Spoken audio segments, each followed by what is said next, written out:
Elly. Today I'm going to read you a story called Guess What It Is. Are you ready to listen? Okay, I'm going to read you the story. Guess what it is? Chapter 1, Nelson's New Game. Nelson was tired of playing handball. Who wants to play a different game? He asked his friends. I've got a new game. It's called Guess What It Is.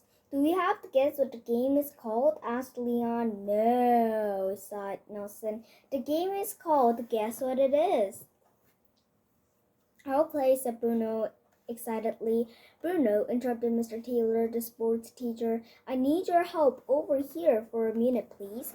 Mr. Taylor was sorting left and right cricket pads outside the sports storeroom. I'll be right back, Nelson, said Bruno, walking away. Save me a turn.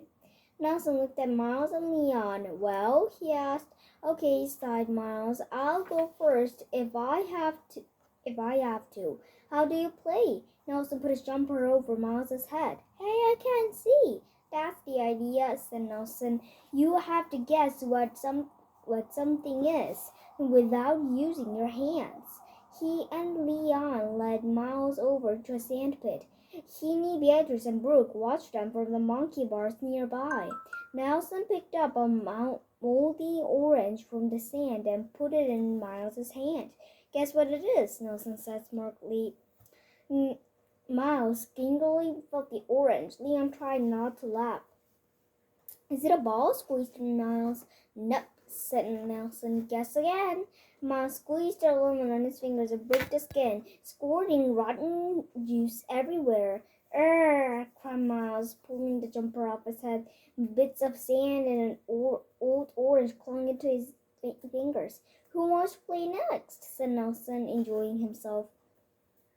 Chapter 2. Leon plays twice. No one volunteered to play Nelson's new game.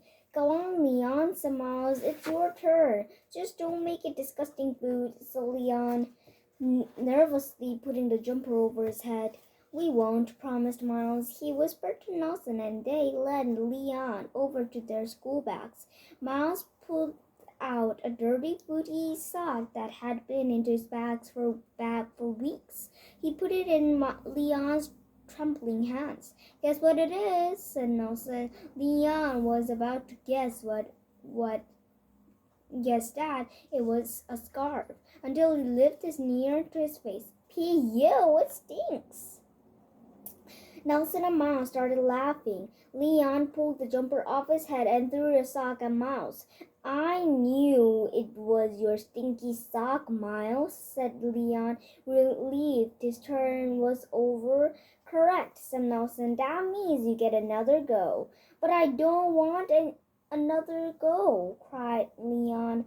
Bad luck, that's the rule, Nelson explained, returning the jumper to Leon's head. Nelson looked inside the bag and found a jumbo line glue stick. He broke off a large chunk of it and pressed it into Leon's hand.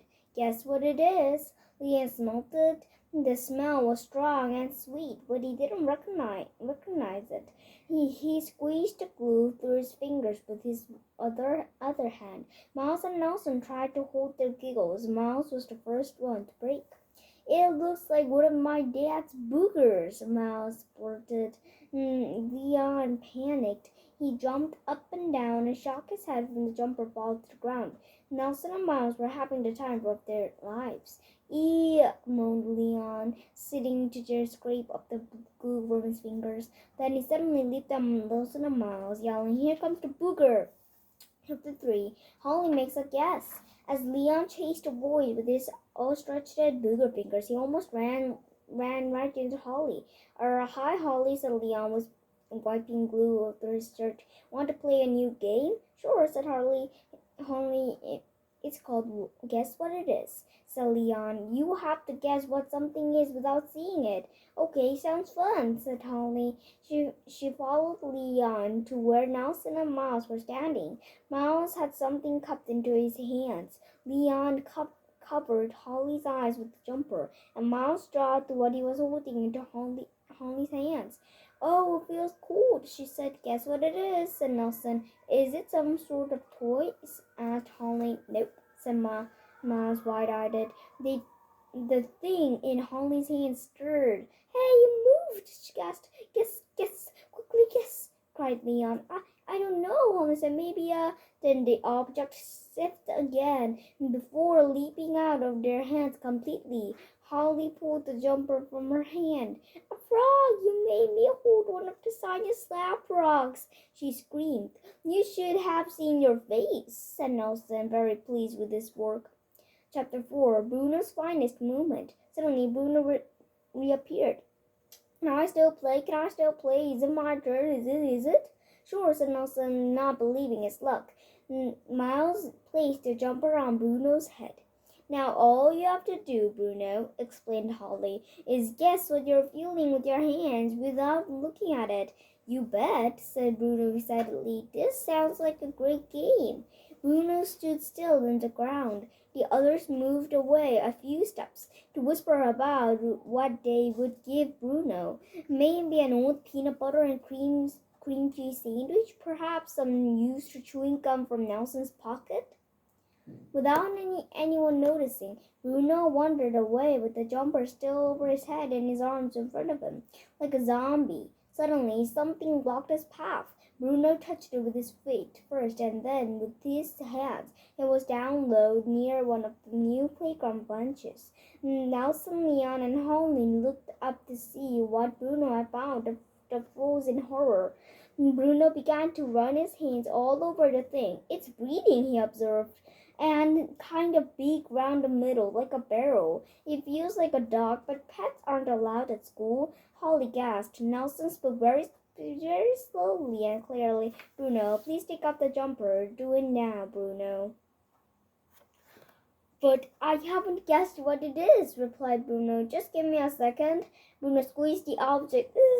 There's only a bit of hair on the top and there's a big fleshy nose. It might be a pug dog, but the body ahead is too big for a pug dog. Let me just check its tail. I don't think so, announced the thing that Bruno was feeling. Take the jumper off your head at once, Bruno. I think this is the principal's head. Mr. Zapple. When Bruno took off the jumper to find Mr. Zapple, Plunkett Street's principal, who had bent down to check the new playground benches. Is there anything you would like to say, Bruno? Said Mr. Zapple, standing up. I really like dogs. Pug dogs are my favorite dog. Do you have a favorite dog, Mr. Zapple?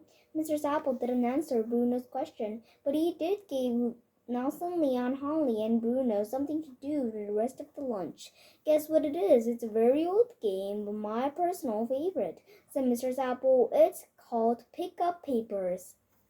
Okay, and this is the end of the story. Thank you for seeing this video. Bye!